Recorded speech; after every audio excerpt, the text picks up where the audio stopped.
Okay, so the Arb-med-Arb procedure offers something like a mediation window, is that right?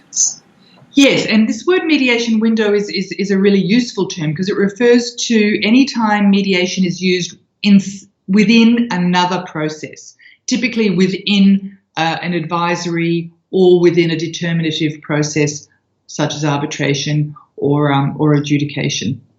And there's another point that I think is really interesting and important to make, is that another risk of Med-Arb, which is not related to how many professionals you use and whether they're the same or different, but another risk is that in some jurisdictions, when you start a mediation, if you settle that mediation, but then would want your mediated settlement agreement endorsed as and put into the form of a consent arbitral award, right?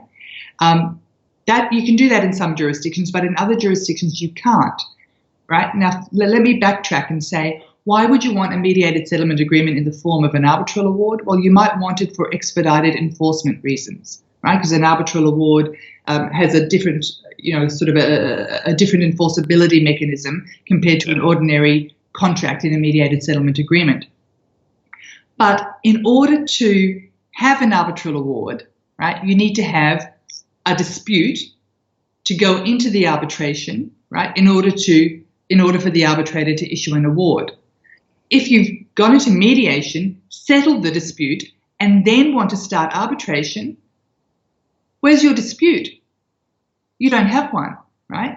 But so it's a technical point, but it's a really important point, right?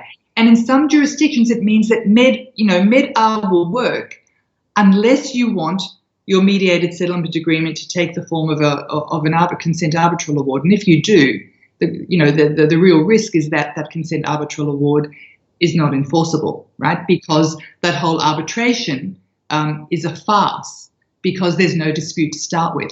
That's why, for example, Arb-med-Arb is becoming increasingly interesting for practitioners and mediation windows in general, right? Because you're beginning a process like arbitration, inserting a mediation window fairly early on, right?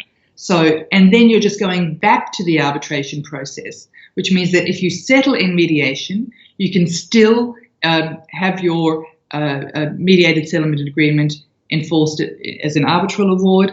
And if you don't, well, you just go back to an arbitration hearing.